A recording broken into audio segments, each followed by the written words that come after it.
Parfois, le bon Dieu vous donne juste assez de temps pour faire ce qu'il faut. Pas une seconde de plus. C'est ce que se répétait sans cesse le sergent Henry Jack Lawson, les dents serrées, alors que le SUV de patrouille cahotait violemment sur une piste de service boueuse qui coupait à travers les marais du parc national de Cypress Hollow. À 60 ans bien sonnés, les mains tachetées de soleil, agrippant nerveusement le tableau de bord, Jack avait survécu à 35 années de service et ses papiers de retraite étaient déjà signés, rangés dans la poche intérieure de sa chemise.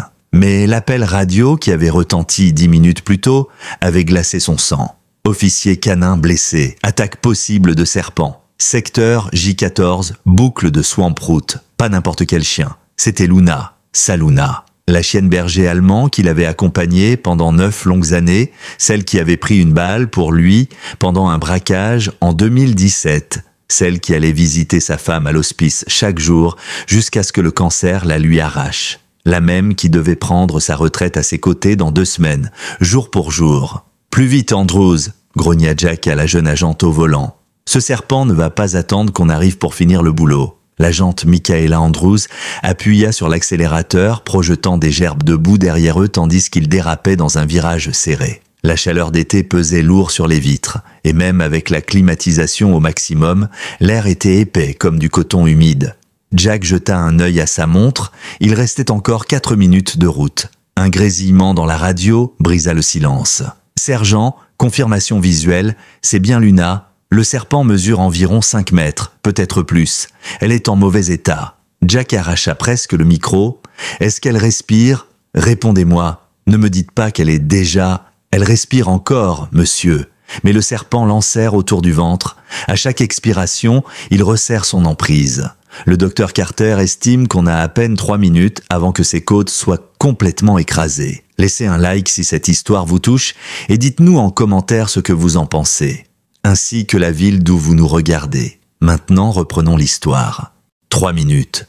Jack sentit une goutte de sueur froide couler dans son dos. Pas à cause de la chaleur. Dans sa tête, il revoyait les yeux intelligents de Luna, la petite tache grise qui commençait à poindre sur son museau, et la cicatrice à l'épaule, souvenir d'une balle qu'elle avait interceptée à sa place. « Et Max ?» demanda-t-il, pensant à l'autre berger allemand de la brigade, compagnon de travail, et peut-être plus, de Luna. « Est-il sur place ?»« Oui, monsieur. L'agent Rhodes est arrivé avec Max il y a 2 minutes, mais ça complique la situation. Max est incontrôlable. Il ne laisse personne s'approcher de Luna. On ne peut pas intervenir tant qu'il est en mode défense. » Le véhicule dérapa à nouveau alors que Andrews prenait un virage trop vite. Ils frôlèrent un fossé mais Jack ne sourcilla même pas. « Elle ne devait même pas être sur ce secteur aujourd'hui, » marmonna-t-il. « Elle était censée rester à la base avec moi, à faire de la paperasse pour la retraite. » Une pause, puis la voix hésitante de l'officier Taylor dans la radio. « Sergent, on a trouvé autre chose, des traces,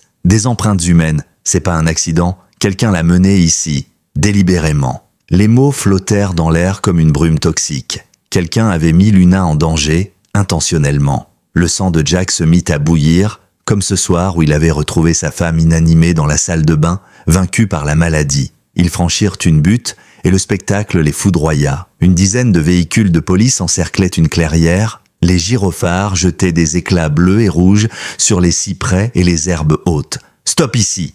ordonna Jack alors qu'ils étaient encore à 30 mètres. Si ce serpent voit un autre véhicule s'approcher à fond, il pourrait paniquer et serrer plus fort. Andrews freina brusquement. Jack sauta hors du véhicule avant même qu'il soit complètement à l'arrêt, ses genoux usés, criant de douleur, mais il courait déjà. La chef de la brigade, Barbara Whitmore, l'intercepta à la lisière. Son visage était fermé sous son chapeau à large bord. « Jack, tu dois te préparer, c'est pas beau. » Il ne répondit rien et la dépassa, ses yeux rivés sur la scène. Au centre de la clairière, Luna était couchée sur le flanc. Son pelage noir et feu était sale, maculé de sang à plusieurs endroits. Autour d'elle, comme un cauchemar vivant, s'enroulait le corps monstrueux d'un python birman. Les écailles de l'animal luisaient sous le soleil, presque métalliques. À chaque respiration haletante de Luna, les muscles du serpent se contractaient un peu plus. Et là, juste à côté, Max, le jeune mâle, faisait les 100 pas en grognant sans discontinuer. Son pelage noir et feu était hérissé, et chaque muscle de son corps semblait prêt à exploser. Son maître, l'agent Ethan Rhodes, répétait des ordres que le chien ignorait complètement. Pour la première fois de sa carrière, Jack s'approcha d'un K9 en mission sans attendre de feu vert. Il leva lentement une main. « Max, c'est moi. Tranquille, mon garçon. » Le chien tourna la tête vers lui, les yeux fous de peur et de rage. Pendant une seconde, Jack pensa qu'il allait l'attaquer. Mais la reconnaissance brilla dans le regard du chien. Le grondement s'atténua. « C'est bien, » murmura Jack. « On est là pour elle, tous ensemble. » Docteur Melissa Carter, la vétérinaire du service, s'approcha avec sa trousse d'urgence. « Jack, on a peut-être 2 minutes. Si le serpent resserre encore une fois, elle ne survivra pas. » Jack observa la créature. Elle était énorme, le corps 2 fois plus épais que sa propre cuisse, et la tête en alerte, la langue fendant l'air. L'animal était ancré à un genou de cyprès, s'enroulant autour pour gagner en puissance. Il se pencha vers Luna, elle ouvrit les yeux, et dans ce regard brisé, il vit une lumière, une lueur de confiance, de reconnaissance. Sa queue remua faiblement. Jack sentit son cœur se briser. Elle savait qu'il était là, et qu'il ne la laisserait pas tomber. De près, l'état de Luna était encore plus alarmant. Le corps du serpent était enroulé 2 fois autour de son abdomen. Chaque boucle si serrée que ses flancs semblait s'enfoncer à chaque respiration. De petites plaies sanguinolentes marquaient sa peau là où les écailles abrasives avaient déchiré son pelage. Le souffle de Luna était saccadé, presque inaudible, comme si chaque inspiration lui coûtait un effort titanesque. Son âge, ses années de service, ses blessures passées, tout semblait peser sur elle en cet instant. Et pourtant, elle ne lâchait rien. Ses yeux brillaient toujours, vivants, présents. Max continuait de tourner en rond, incapable de rester en place. Il gémissait d'un ton grave, un son brut et primal, chargé d'une détresse que même les humains pouvaient comprendre. Ethan Rod, son maître, tirait doucement sur la laisse, la voix enrouée. « Il m'a jamais désobéi, jamais, mais là, c'est comme s'il était ailleurs. » Jack hocha la tête sans détourner les yeux de Luna. « C'est pas de la désobéissance que fiston, c'est de la loyauté. » La chef Whitmore s'approche. Elle qui, en 20 ans de commandement, n'avait jamais perdu un seul chien en mission, semblait bouleversée. Elle parlait bas, comme si la forêt elle-même écoutait. Selon le protocole, on devrait appeler les agents de la faune. C'est un python birman. Même s'il est invasif, c'est techniquement une espèce protégée dans cette zone. Jack se retourna lentement, le regard brûlant. Avec tout le respect que je vous dois, Barbara, je m'en fous du protocole. Ce n'est pas un chien, c'est Luna. Elle a arrêté des suspects armés, retrouvé des enfants disparus et m'a sauvé la vie plus de fois que je ne peux en compter. Je n'attendrai pas. Le serpent bougea, s'ajustant légèrement. Luna émit un gémissement faible. Un son que Jack n'avait jamais entendu sortir de sa bouche, un son qui le glaça jusqu'à l'os. Dr Carter jeta un regard à sa montre et secoua la tête. Il faut faire vite. Un autre resserrement et ses poumons risquent de s'effondrer. Jack analysa rapidement la scène avec l'instinct d'un vétéran. Le python était gigantesque. Sa tête triangulaire, alerte, bougeait doucement, goûtant l'air avec sa langue bifide. Ses yeux étaient vides, sans émotion. Pire encore, l'extrémité de sa queue était solidement enroulée autour d'un cyprès, lui donnant une ancre solide pour maintenir la pression. « Il faut intervenir sur les 2 extrémités en même temps », déclara Jack. « Docteur Carter, quel serait le moyen le plus sûr pour la libérer sans empirer ses blessures ?» La vétérinaire se pencha prudemment sans trop s'approcher. « Idéalement, on détacherait le serpent en commençant par la tête, mais il faut la neutraliser d'abord. Elle peut frapper n'importe qui à portée. Et si on tire sur lui ?» demanda un jeune officier, la main près de son arme de service. Carter secoua vivement la tête. « Si on le tue, ses muscles vont se contracter immédiatement. Elle serait écrasée avant qu'on ait le temps de la dégager. » Soudain, Max se figea, oreille dressée, puis se jeta brusquement vers la gauche, aboyant avec insistance vers un point à 10 mètres.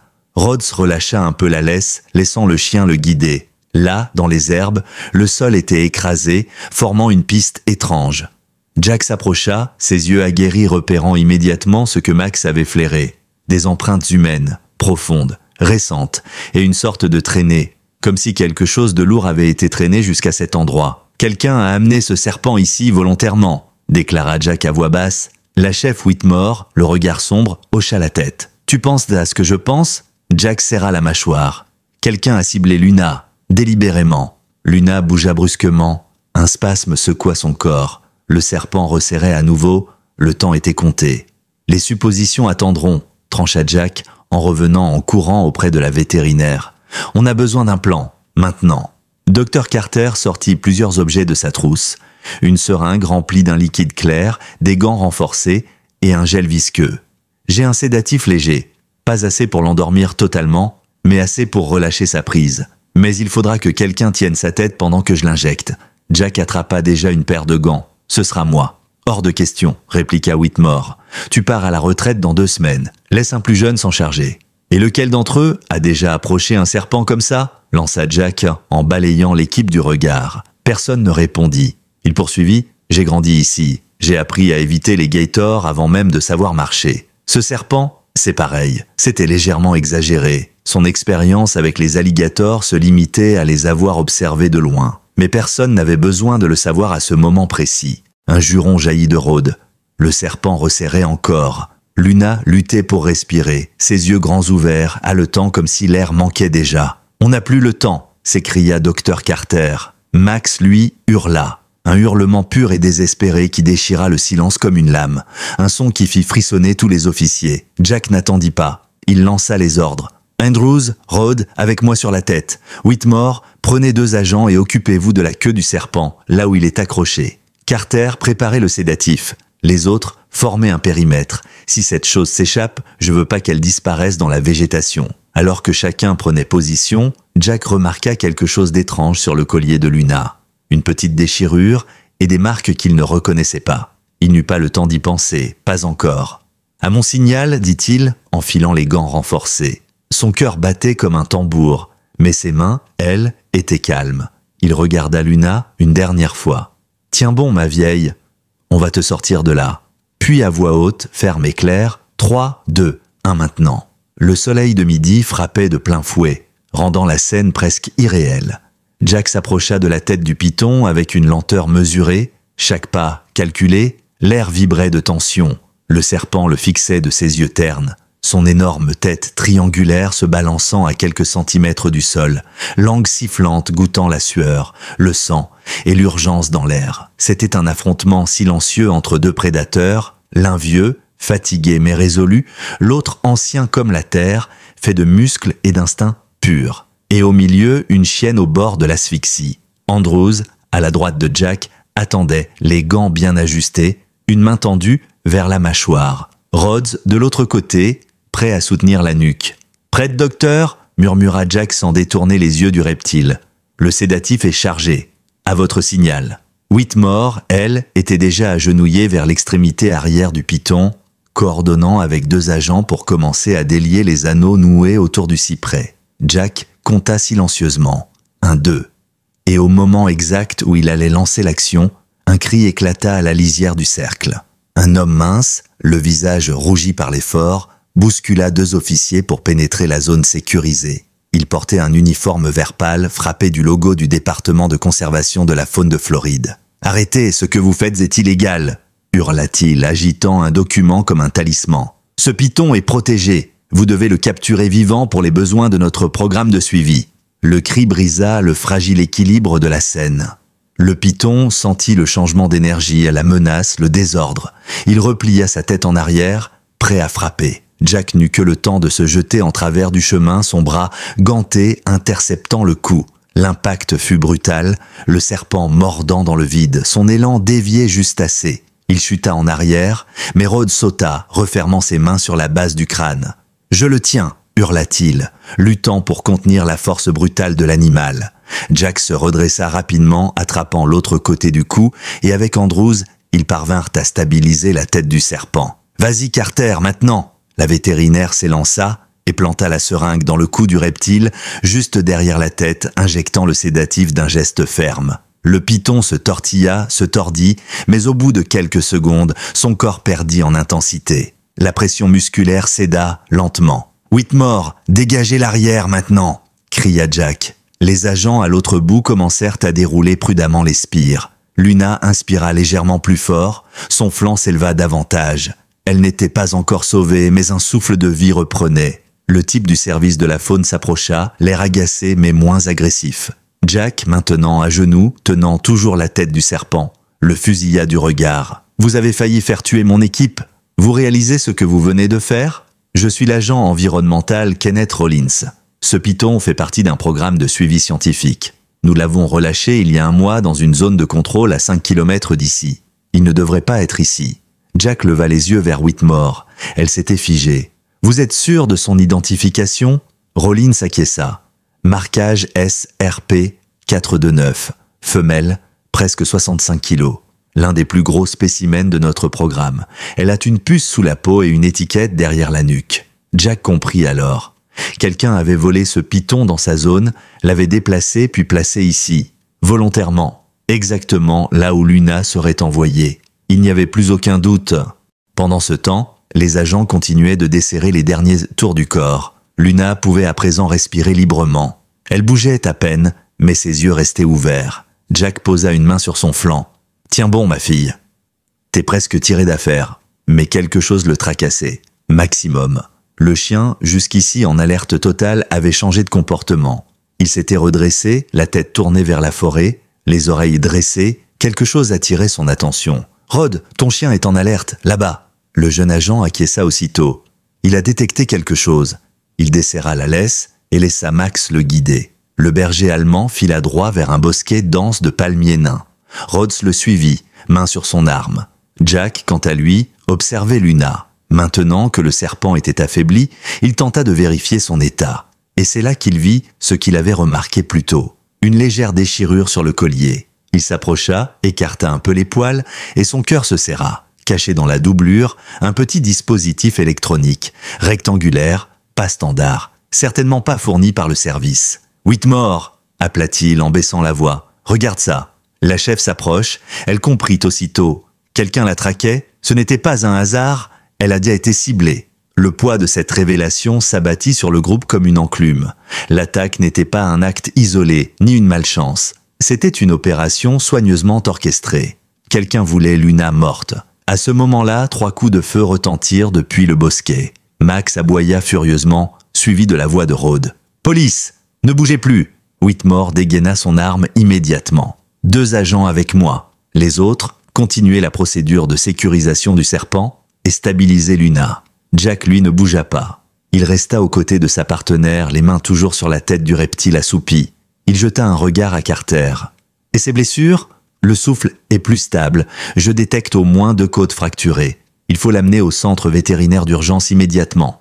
Elle a tenu plus longtemps que ce qu'on aurait cru possible. » Puis elle ajouta à voix basse « Il faudra aussi qu'on regarde de plus près ce qu'elle portait. Ce sac plastifié dans son gilet, il y avait de la poudre blanche. » Jack fronça les sourcils. « Tu veux dire que quelqu'un a… » Carter acquiesça. « Quelqu'un a glissé ça dans son gilet. Elle a servi de mule. Le choc fut instantané. Ils avaient tenté de tuer Luna et au passage de la faire accuser. » Jack serra les poings. Et alors que le poids de cette machination s'installait, un officier revint en courant du bosquet. « Sergent Lawson, on a un problème !» L'officier avait le souffle court, son uniforme déchiré à l'épaule, des traces de branches et d'épines griffant ses bras. Jack le fixa avec une intensité glaciale. « Qu'est-ce qui se passe ? Où sont l'agent Rhodes et Max ?» L'homme inspira profondément. Rhodes est en poursuite avec Max. Ils ont repéré un homme équipé d'un dispositif de contrôle à distance et d'un équipement électronique spécialisé. Quand ils l'ont approché, il a ouvert le feu. Rhodes a riposté, le suspect a fui à travers la végétation. Jack sentit un frisson le traverser. Le suspect portait un uniforme de technicien du service de maintenance de la police. Pas un inconnu, pas un étranger, quelqu'un de l'intérieur. Il a dit quelque chose en fuyant, ajouta l'officier, hésitant. Il a crié « Dites à Lawson que son chien aurait mieux fait de rester loin de l'entrepôt 47. » Une claque invisible. L'entrepôt 47. 3 semaines plus tôt, une opération conjointe avec les douanes et les stupes avait été menée dans ce vieux dépôt du port de Montclair. Une planque supposée contenir une cargaison de fentanyl dissimulée dans des équipements agricoles. Mais le raid n'avait rien donné. Aucun produit saisi. Un seul conteneur suspect, le numéro 452. Et c'est précisément ce jour-là que Luna avait montré un comportement étrange. Pas son signal d'alerte habituel. Non, une posture différente, inhabituellement confuse. Elle s'était assise devant ce conteneur vide, avait gémi doucement. Jack s'en souvenait parfaitement. Il avait douté, brièvement. Et voilà que tout se recoupait. Quelqu'un avait vidé ce conteneur avant l'arrivée de l'équipe. Et maintenant, on essayait de faire disparaître la seule créature capable d'avoir détecté ce qui s'y trouvait. Une autre onde radio crépita dans les talkies. La voix de Rhodes, haletante mais ferme. Suspect neutralisé. Répète, suspect neutralisé. Max l'a maîtrisé dans un bosquet de cyprès. Besoin de renforts médicaux, le type a une morsure sévère à l'avant-bras. Whitmore prit la parole immédiatement. 2 agents avec moi. Transmettez les coordonnées au central. On arrive.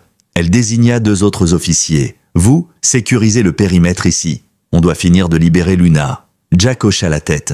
Le python, sous l'effet du sédatif, ne réagissait plus. Ses muscles étaient relâchés. Il semblait presque inoffensif, inerte comme une corde géante posée sur la terre battue. À mesure que les derniers anneaux étaient déroulés, Luna put enfin se dégager. Elle ne bougea pas. Son corps tremblait légèrement, son regard oscillant entre Jack, Carter et Max qui revenaient au loin, le poil souillé, les crocs encore baveux de l'affrontement. Son approche fut calme.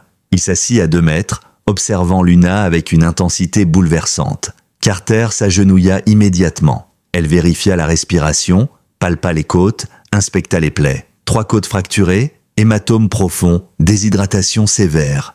Mais ses poumons tiennent, ses constantes sont bonnes. Elle doit être transportée tout de suite. Un véhicule spécialisé arrivait déjà sur place. 2 agents vétérinaires en descendirent avec une civière renforcée. Pendant que Luna était placée délicatement à bord, Max se leva et s'approcha d'elle. Le museau contre le sien, il émit un léger gémissement. Luna, malgré l'épuisement, bougea la tête. Un simple mouvement, une réponse. Ce fut suffisant pour que Jack sente ses yeux lui piquer. Une fois Luna embarquée, Dr Carter se tourna vers Jack, un air inhabituel sur le visage, presque nerveux. « Il y a autre chose ?» Jack fronça les sourcils. « Quoi encore ?»« Lors de mon examen, j'ai remarqué quelque chose d'inattendu. » Elle baissa la voix, s'approchant. « Jack, Luna est gestante, environ 4 semaines. » Les mots tombèrent comme un coup de tonnerre. « Quoi ?» Jack recula légèrement. « Mais on ne l'a jamais laissée seule pendant ses cycles. C'est impossible. » Carter jeta un œil vers Max, qui observait le transport repartir. Ces 2-là ont peut-être trouvé le moyen. Une session d'entraînement, un relâchement de vigilance. Les animaux sont rusés. Jack resta silencieux. La chienne n'avait pas seulement survécu à une attaque mortelle. Elle avait protégé une vie en elle, des vies. Max l'avait su d'instinct, d'où sa panique, son acharnement, son refus de laisser quiconque l'approcher. « Ça complique sa récupération ?» demanda-t-il, la voix serrée. « Oui, » répondit Carter. « Mais les bergers allemands sont incroyablement résistants. Si elle passe les prochaines 24 heures sans complications majeures, elle a toutes ses chances. Et les petits aussi. » Le SUV de vétérinaire disparut au bout du sentier. Jack regarda sa montre. Depuis l'appel radio, il s'était écoulé 32 minutes durant lesquelles Luna avait failli mourir, avait été utilisée comme mule, traquée et broyée. Et pourtant, elle vivait, et en elle une portée à venir. Mais le danger n'était pas écarté. L'agent Rollins, toujours présent, s'approcha timidement de Jack. « Il faut que je sache comment ce serpent s'est retrouvé ici. Cette femelle, elle était dans une installation surveillée, sous serrure, caméra, clé magnétique. » Jack le fixa froidement. « On a manifestement un problème interne et je vais le régler. » La radio grésilla de nouveau. La voix d'Andrews, chargée d'assurer la poursuite de l'interrogatoire terrain, retentit. « Suspect en garde à vue. Il parle, et il a mentionné un nom. Lieutenant Ronald Descartes. » Jack sentit une boule se former dans son estomac. Descartes, le responsable logistique du département. Celui qui gérait les affectations, les patrouilles, les calendriers et l'accès au dossier des K9. Si lui était impliqué, alors le trou dans le filet était bien plus grand qu'il ne l'avait imaginé. L'information sur le lieutenant Ronald Descartes se répandit dans l'équipe comme une onde de choc silencieuse. Ce nom-là, tout le monde le connaissait. 22 ans de service, une réputation d'efficacité administrative, un homme qui ne faisait pas de vagues. Il ne sortait jamais sur le terrain, mais rien ne passait sans sa signature. Les affectations, les protocoles d'alerte, les clés d'accès aux zones sensibles. Et surtout, l'ensemble des mouvements des unités canines. Si quelqu'un avait pu manipuler les trajets, l'itinéraire de Luna et autoriser l'introduction d'un python dans une zone restreinte, c'était lui. Jack n'avait plus une seconde à perdre. Il prit la radio. « Andrews, sécurisez le suspect. Interrogez-le uniquement en présence de la chef Whitmore ou de moi-même. Je veux savoir tout ce qu'il a dit sur Descartes, je rentre au central. » Avant de quitter la clairière, Jack se pencha vers le collier de Luna. Il décrocha avec précaution le petit dispositif électronique et le plaça dans un sac à scellé. « Je veux que ce mouchard soit analysé par notre équipe de cybercriminalité, immédiatement. » Le trajet retour se fit dans un silence tendu. À l'arrière du véhicule, Max était couché, le regard fixe sur l'horizon. Il ne bougeait pas, mais ses oreilles pivotaient à chaque bruit. Un chien en alerte.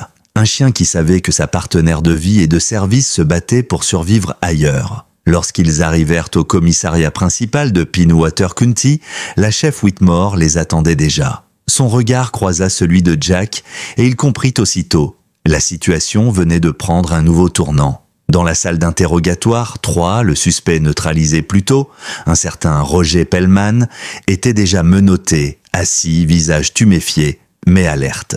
Il dit avoir reçu des instructions par SMS cryptées, expliqua Whitmore, et que la voix à l'autre bout du téléphone appartenait à un supérieur, quelqu'un qui connaissait le nom de tous les chiens K9. Jack entra dans la pièce, pas de brutalité, juste une présence. Son regard perça directement celui de Pellman. « Qui t'a donné l'ordre de piéger Luna ?» Le suspect haussa les épaules. « C'était que un job. On m'a dit de récupérer un serpent dans une cage près du centre de recherche, de le relâcher dans une zone désignée et de rester à proximité avec un relais. » Jack s'approche. « Tu savais ce que tu faisais. Tu savais qu'un chien allait mourir. » Pellman déglutit. « Je pensais qu'elle allait flairer le colis.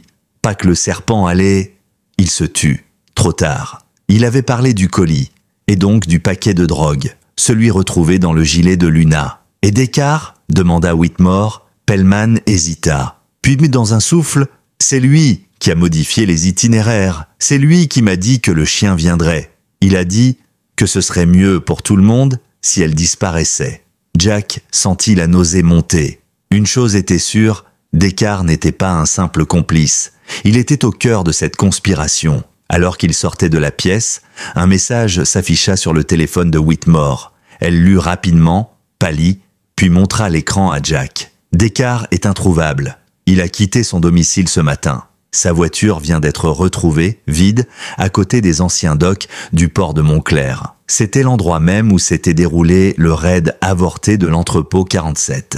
Jack prit une décision immédiate. « On y va. Je veux une unité d'intervention légère, discrète. Si on lui fait peur, il disparaît. Mais s'il est là, je veux l'attraper avant qu'il efface quoi que ce soit. » Whitmore hocha la tête. « J'appelle l'équipe, bravo. Tu restes au centre de commandement. Je veux tes yeux sur chaque écran. » « Non, répondit Jack. « Je viens. » Elle le fixa. « Jack, tu pars à la retraite dans 2 semaines. Tu viens de risquer ta peau contre un serpent géant et tu veux courir après un agent infiltré ?» Il se contenta d'un regard. « Ce chien a pris une balle pour moi. Et maintenant, elle se bat pour vivre. Quelqu'un a voulu la tuer pour couvrir une opération illégale. Je ne laisse pas ça à moitié fait. » Whitmore soupira, puis acquiesça. « Très bien.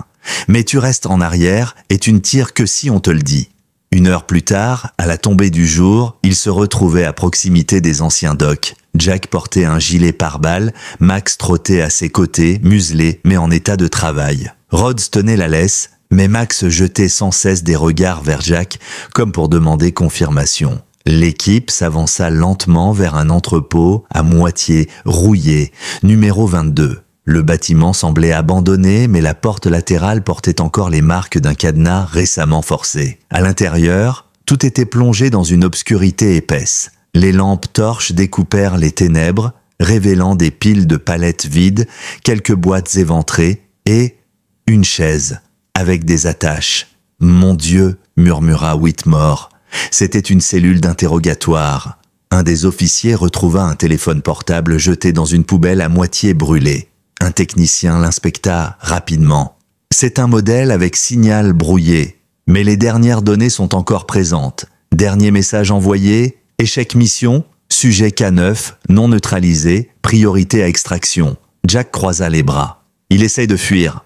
Un autre officier, resté à l'extérieur, appela par radio. Mouvement repéré sur la passerelle nord, silhouette masculine, capuche noire. Jack s'élança avec Rhodes et Max courant dans la nuit humide.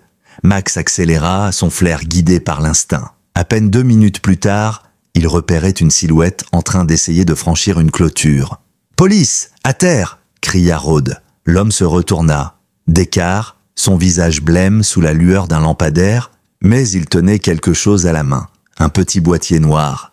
Jack comprit immédiatement. Un détonateur. Le boîtier noir dans la main de Descartes scintillait sous les réverbères rouillés. Jack s'arrêta net, levant la main pour que Max et Rhodes fassent de même. Le vent marin soufflait fort, soulevant des lambeaux de papier et d'herbes sèches le long de la passerelle métallique. « Ne faites pas un pas de plus !» cria Descartes, la voix déformée par la panique. « Vous ne comprenez pas ce que vous êtes en train de détruire. »« Pose ce détonateur, Descartes !» ordonna Jack d'une voix ferme. « Il n'y a rien ici qui mérite de faire sauter quoi que ce soit. » Descartes éclata de rire, un rire sec et amer. « Vous croyez ça ? Vous pensez que ce n'était qu'une histoire de drogue ? Vous n'avez aucune idée de ce que contient le conteneur 452. Rien n'a été saisi ce jour-là. Mais ce n'était pas à cause d'une erreur, c'était un échange. Whitmore arriva à leur hauteur, arme au poing, flanqué de 2 officiers d'intervention. Descartes recula légèrement. « Un échange ?» répéta-t-elle, il hocha la tête. « De l'information contre de la liberté. Des noms contre du silence. Des gens puissants voulaient que certaines cargaisons disparaissent et d'autres soient ignorées. » Jack sentit la sueur couler dans son dos malgré la fraîcheur du soir. « Et Luna ? Pourquoi elle ?» Descartes le fixa, un éclat de folie dans le regard. « Parce qu'elle a flairé la mauvaise chose. Elle ne devait pas s'approcher de ce conteneur. Elle n'était même pas prévue sur cette mission. Mais quelqu'un a modifié le planning à la dernière minute et elle est allée directement au point sensible. » Il désigna son propre cœur de l'index. « Ce chien m'a mis en danger. Il a ruiné 2 ans de couverture. Et quand j'ai vu qu'elle était enceinte, j'ai compris. Même blessée, elle deviendrait une légende. Elle aurait des petits. Et on ne pourrait plus jamais dissimuler ce qu'elle savait faire. » Un instant de silence, Max grondait doucement, prêt à bondir. Jack leva légèrement la main. « Descartes, c'est fini. Tu es encerclé. Ce que tu tiens n'est pas un billet de sortie. C'est une condamnation. » Descartes recula jusqu'au bord de la passerelle. Sous ses pieds, une quinzaine de mètres de vide, le fleuve noir et opaque charriant les restes de la marée. « Je n'irai pas en prison, Lawson. Je sais ce qu'ils font aux traîtres. » Il leva les bras, prêt à presser le bouton. Mais Rhodes fut plus rapide. D'un mouvement sec, il lança un flashbang à mi-distance. La détonation assourdit, la lumière blanche, et dans la seconde suivante, Max s'élança comme une flèche. Le chien frappa Descartes de plein fouet au niveau de la poitrine. L'homme hurla, chutant sur le métal, le détonateur roulant sur le sol et tombant dans les eaux troubles. Max se repositionna aussitôt, grognant à quelques centimètres du visage de Descartes. L'équipe se rua pour l'immobiliser. Jack arriva à son tour, s'agenouilla et prit Max par le collier. « C'est bien, mon garçon, c'est fini. » Descartes fut menotté, sanglé, neutralisé. Il ne parla plus durant le trajet de retour, pas un mot, pas un cri, juste ce regard perdu d'un homme qui pensait contrôler un jeu et qui n'était qu'un pion. 3 jours plus tard, Luna ouvrait les yeux dans une cage d'observation à la clinique vétérinaire de Cypress Hollow. Son pelage avait été nettoyé, ses flancs bandés avec soin. Dr Carter se tenait près d'elle, un carnet de notes à la main. Elle a survécu à l'opération. Les fractures sont stabilisées. Pas de saignement interne. Et les petits sont viables. 3, peut-être 4. Jack était resté toute la nuit sur un fauteuil en plastique, les bras croisés sur la poitrine, veillant comme un vieux soldat devant un fort abandonné. Quand Luna le vit, elle remua faiblement la queue. Il se leva, s'agenouilla près de la cage et posa doucement une main contre la grille. « Tu t'es encore surpassée, ma belle, mais cette fois, c'est fini. Tu vas te reposer. » Carter s'approcha doucement. Elle aura besoin de soins constants pendant plusieurs semaines, et ensuite d'un foyer calme. Pas de stress, pas de bruit. Jack sourit légèrement. « Tu me connais ? Ma maison, c'est le calme incarné. Et puis, elle n'ira nulle part sans Max. » Max, justement, attendait à l'extérieur, assis, silencieux. Quand Jack ouvrit la porte, il s'approcha à pas mesurés et s'allongea contre la cage de Luna. Elle bougea légèrement, posa son museau contre le sien. Une promesse muette, une fidélité au-delà des mots, mais l'affaire ne s'arrêtait pas là. Lors de la perquisition du domicile de Descartes, des documents furent retrouvés. Des listings de mouvements de conteneurs, des messages cryptés, des photos de plusieurs agents K9. Luna n'était pas la seule ciblée. D'autres chiens avaient été marqués, suivis, certains blessés dans des circonstances suspectes. La conspiration allait bien au-delà d'un homme. Il y avait un réseau, et une question restait en suspens. Qui au sommet avait laissé faire? Pour Jack, une chose était claire, il ne pouvait pas prendre sa retraite maintenant. Pas tant que le moindre chien du département pouvait encore être en danger. Pas tant que des individus capables de trahir leur uniforme circulaient librement. Et Luna, Elle guérissait lentement. Jour après jour, ses forces revenaient. Son regard devenait plus vif.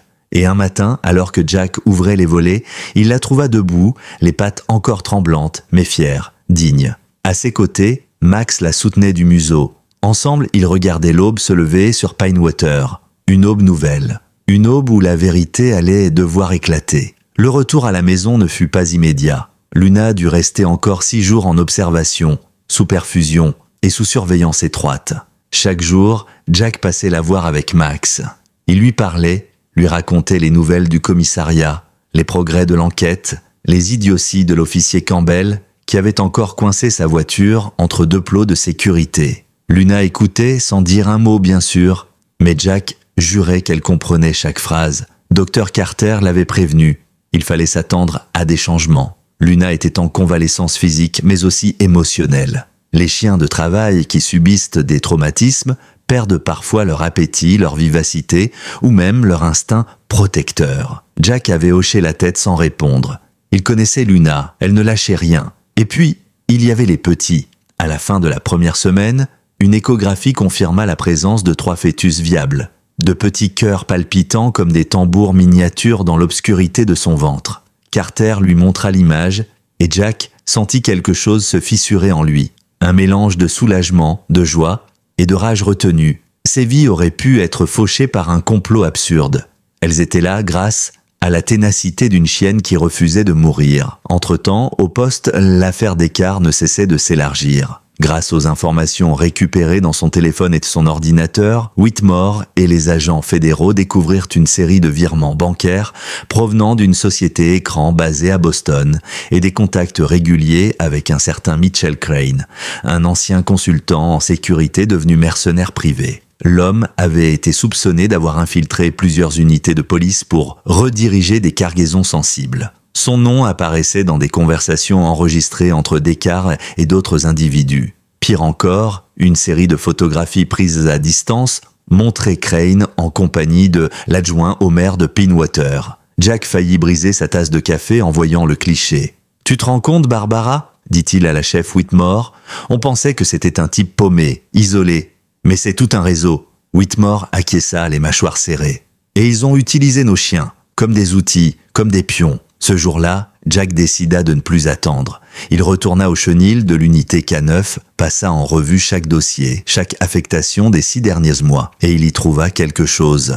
Un nom qui revenait trop souvent dans les signalements d'incidents. Officier Calvin Hayes, agent de liaison entre les unités de terrain et le service logistique. Officiellement, il n'avait jamais été sur aucune scène de crime importante, mais à 2 reprises, il avait signé des rapports indiquant des anomalies de comportement chez des chiens K9, dont 2 avaient été blessés peu après, dans des circonstances suspectes. Jack demanda à Fallard comme Hayes.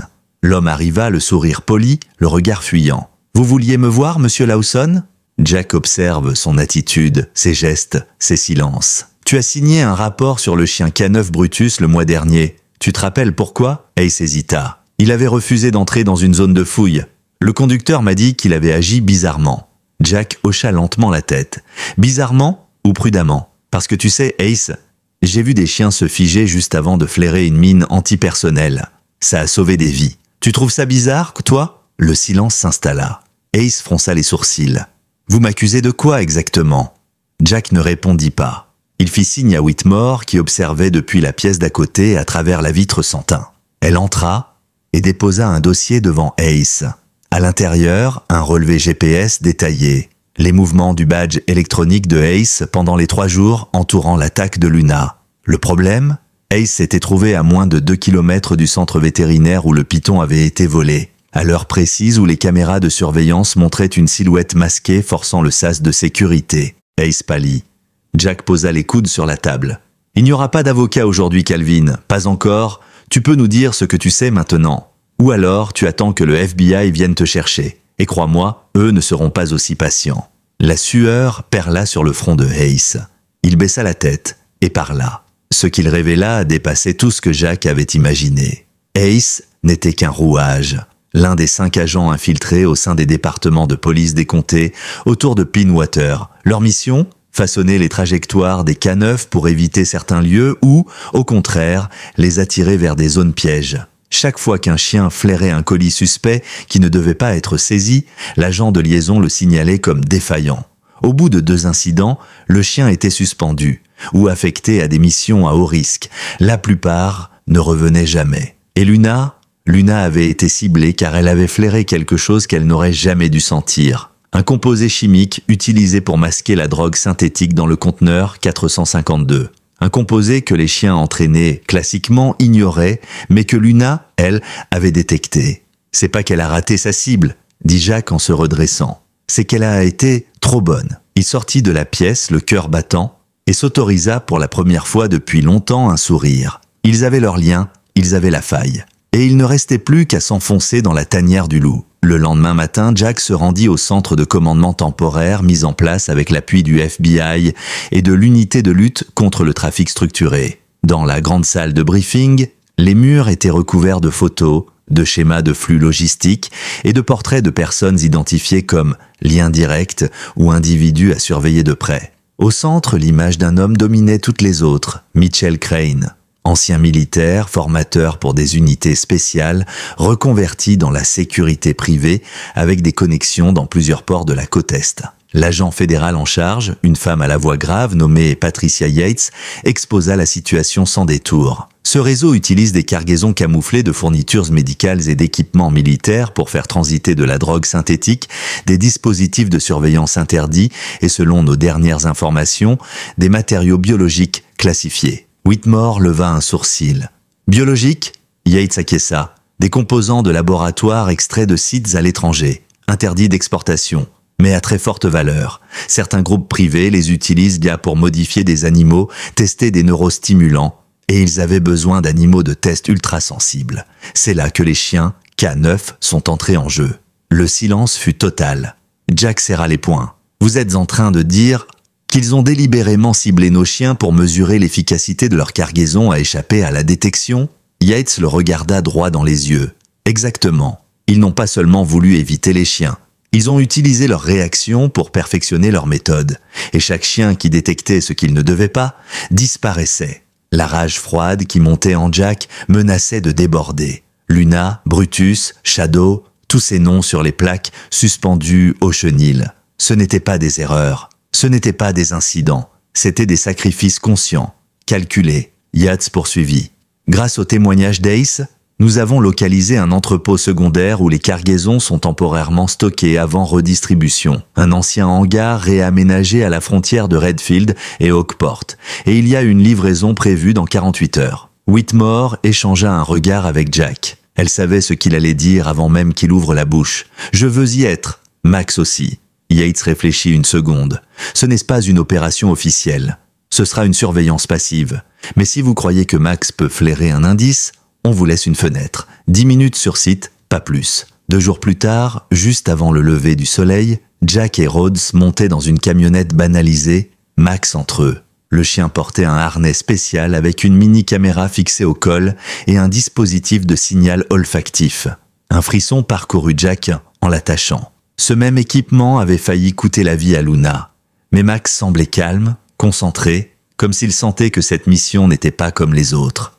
L'approche de l'entrepôt se fit à pied, à travers un petit bois humide où des grillons chantaient encore. À 50 mètres de la structure, Jack s'agenouilla et regarda Max. « C'est toi le chef cette fois, montre-nous ce qu'on doit voir. » Le chien huma l'air puis se mit en marche, rapide, précis.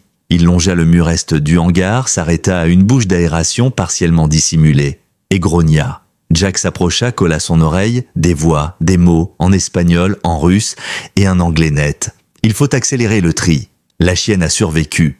Il eut l'impression que son cœur s'arrêtait. Il recula, fit signe à Rhodes d'enregistrer tout ce qu'il pouvait. Mais avant qu'il n'ait eu le temps de retraiter, une alarme retentit. Une détonation sourde secoua le bâtiment. Quelqu'un les avait repérés. Max bondit, Jack se jeta derrière une pile de pneus, Rhodes arma son pistolet. La fumée monta du côté nord, des silhouettes fuyaient par la sortie arrière. Une voix hurla « Nettoyez les cages, emportez les fichiers !» Jack bondit. « Cage !» il ordonna par radio. « Ici Lawson, ils détiennent des animaux vivants. Je répète, ils transportent des chiens K9 captifs. » La voix de Yates explosa dans son oreillette. « Attendez nos hommes !» Mais Jack ne pouvait plus attendre. Il fonça avec Max, contournant le bâtiment, et ville en fer. 3 caisses de transport de chiens empilées dans une remorque prêtes à être brûlées. À l'intérieur, 2 bergers allemands et un labrador, tous muselés, tremblants, les yeux hagards. Jack tira sur la serrure de la première cage. Elle céda. Le berger allemand sauta hors de la caisse, si blessé mais vivant. Max se posta devant les autres, grognant sur quiconque s'approchait.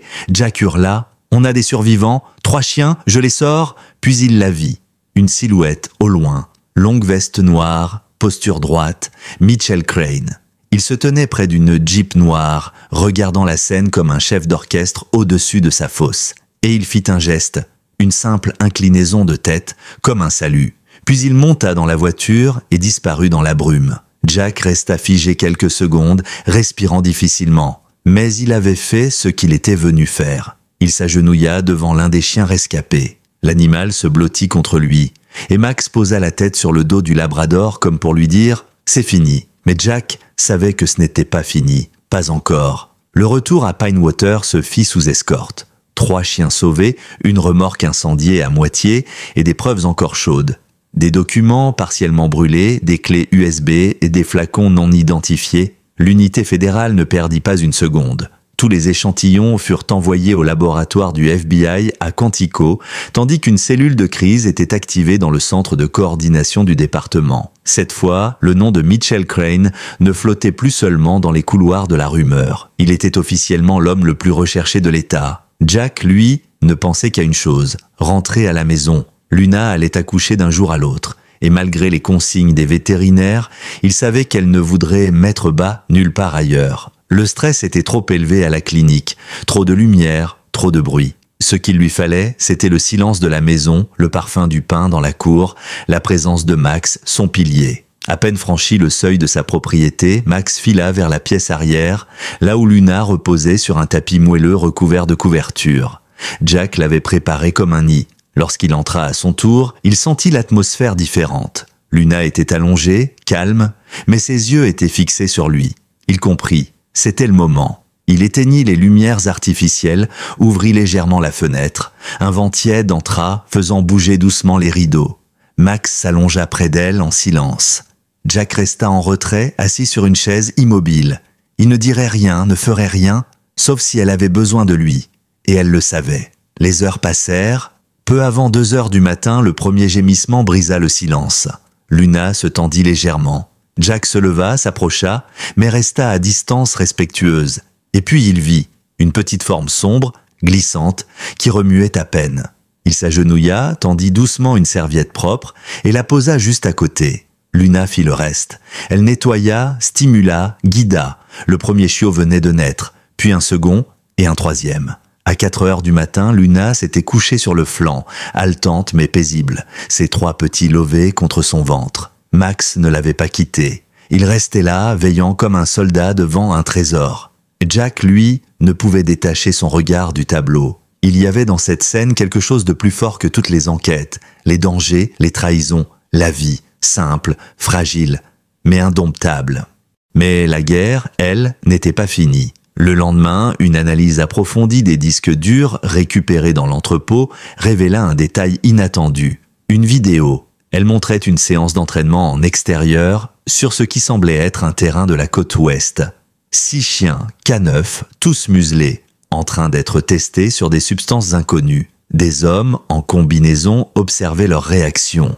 Certains chiens paniquaient, d'autres perdaient l'équilibre. Et l'un d'entre eux, à la fin de l'enregistrement, portait un collier familier. Jack agrandit l'image. Son cœur manqua un battement. Ce chien, il le connaissait. Il l'avait entraîné à Fort Banner 4 ans plus tôt.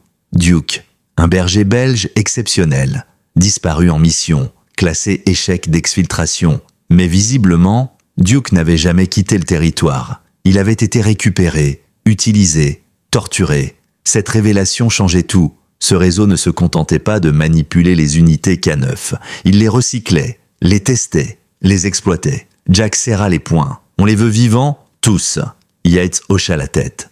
On pense que Crane se terre dans un complexe sécurisé à Ridgeville sur un terrain privé appartenant à une entreprise d'agrochimie, ironiquement nommée Greenvault. Officiellement, c'est un centre de recherche. Officieusement, c'est leur dernier bastion.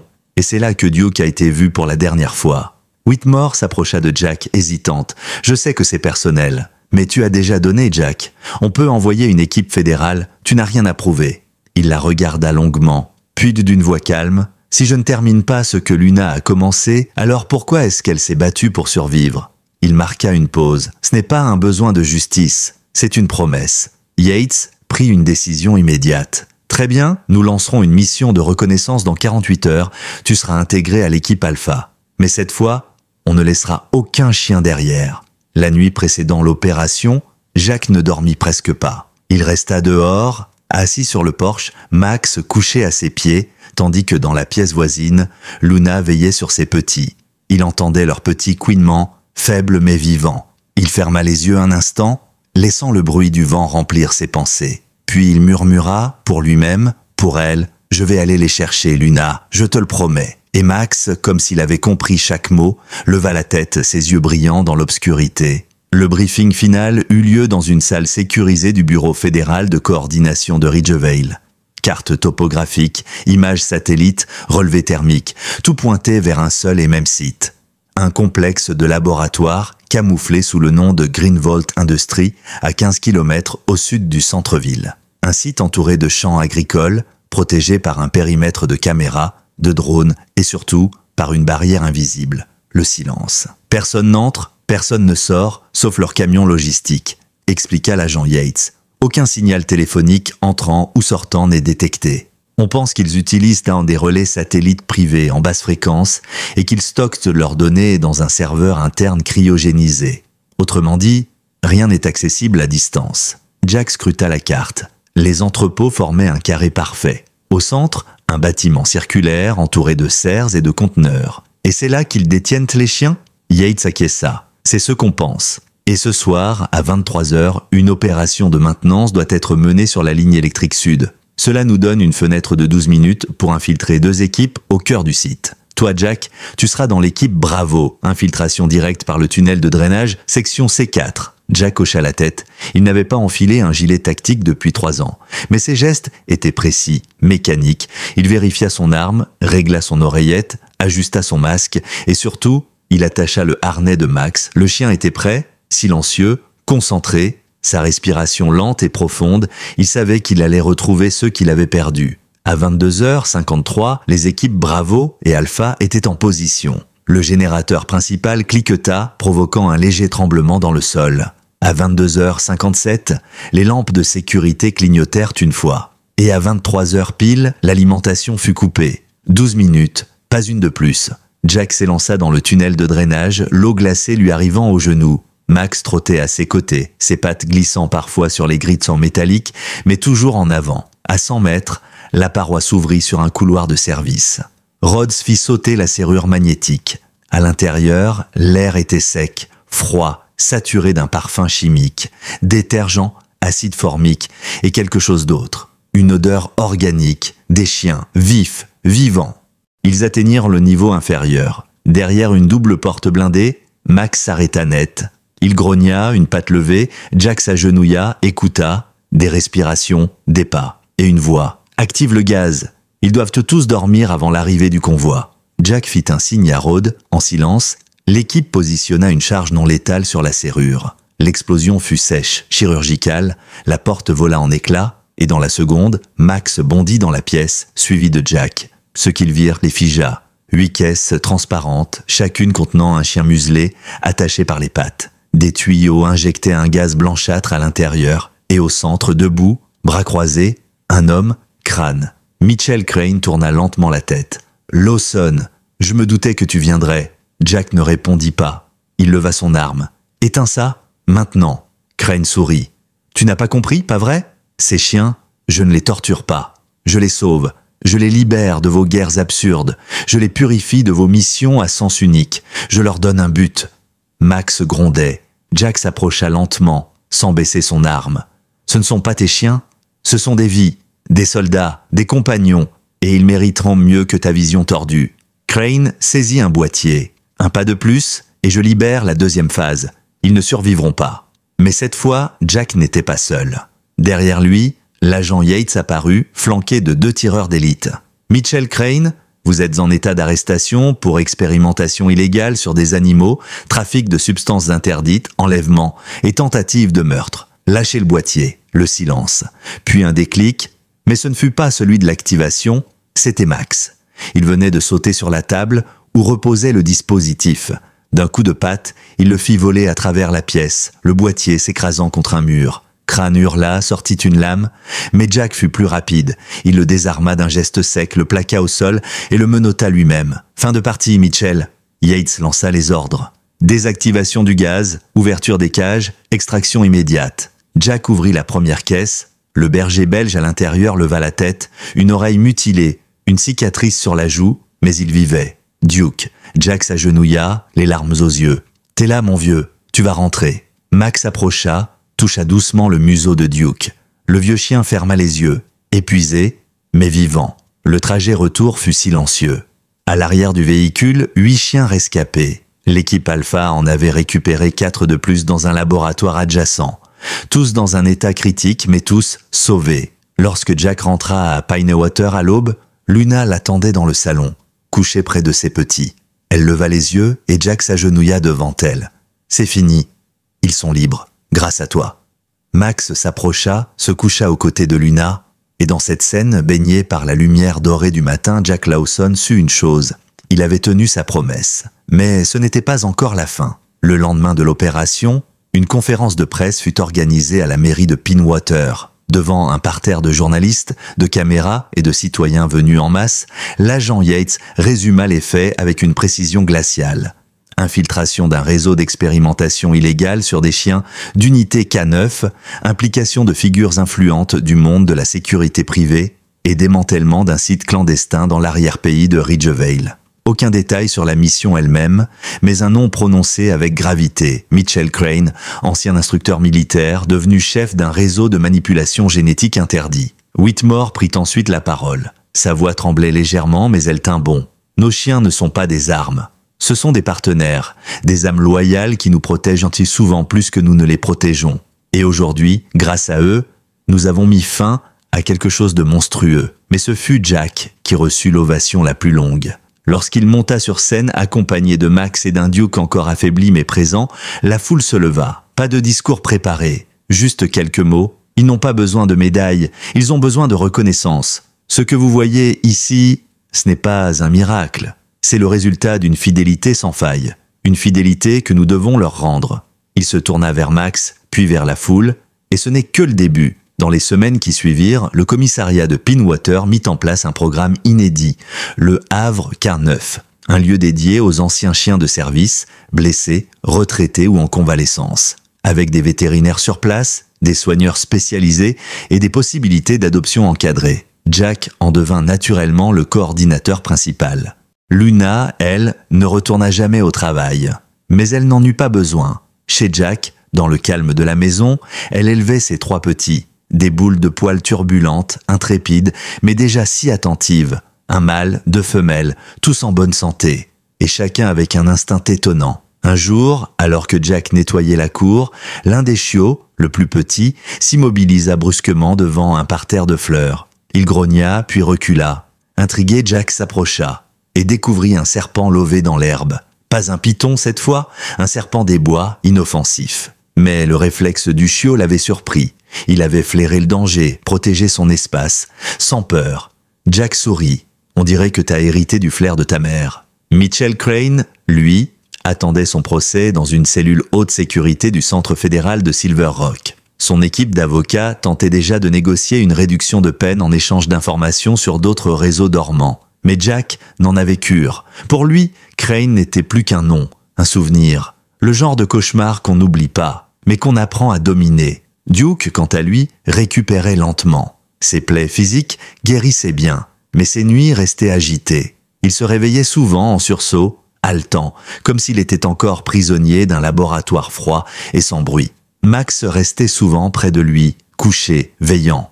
Luna aussi, parfois, venait se poser tout près, dans un silence respectueux. Ce trio formait un noyau solide, une meute reconstruite par l'épreuve. Un matin, alors que Jack prenait son café sur le porche, il reçut un appel inattendu. C'était Dr Carter. Sa voix était douce mais empreinte d'un certain sérieux. « Jack, on a reçu un dossier.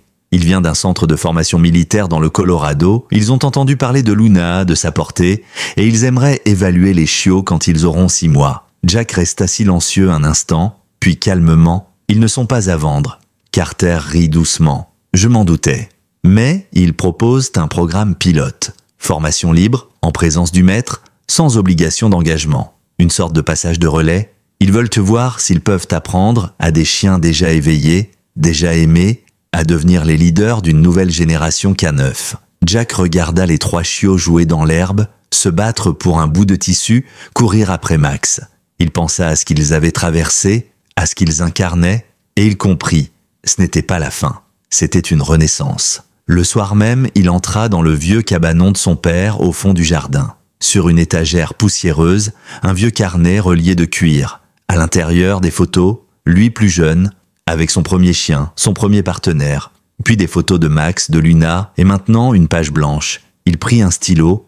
En haut, il écrivit « Lignée Lawson, chapitre 1, héritage », et en dessous, il nota 3 noms, ceux des chiots, pas encore officiels, mais déjà gravés dans sa mémoire. Puis il referma le carnet. Le temps passa, doucement, comme s'il avait enfin le droit de ralentir. 3 mois s'étaient écoulés depuis l'opération de Ridgevale. 3 mois durant lesquels Jack n'avait pas touché à son uniforme. Pas une fois. Il passait ses journées entre le centre K9 qu'il dirigeait désormais et sa maison devenue un sanctuaire pour chiens et humains blessés. Chaque recoin de sa propriété racontait une histoire. Un os caché sous un arbre, des traces de pattes dans le sable, un vieux jouet rongé sur le perron. Luna, elle, retrouvait toute sa vigueur. Elle marchait à nouveau sans boiter. Son regard n'avait rien perdu de sa lucidité. Parfois, elle sortait seule au crépuscule, observant la ligne d'horizon, comme si elle guettait un monde qu'elle seule comprenait. Mais chaque nuit, elle revenait s'installer à côté de Jack, fidèle à son poste. Gardienne silencieuse d'un foyer reconstruit. Max, quant à lui, était devenu une légende locale. Les enfants de l'école primaire voisine venaient parfois au centre pour des visites encadrées, et c'était toujours lui qu'ils voulaient voir. Le chien qui a sauvé d'autres chiens, comme l'avait surnommé une fillette, les yeux pleins d'admiration. Max ne cherchait pas les caresses, mais il se laissait faire. Docile, sage, inébranlable. Et les 3 petits, Jack n'avait jamais connu un tel mélange de chaos et de beauté. L'un, le plus grand, avait été baptisé Blaze, une boule d'énergie infatigable.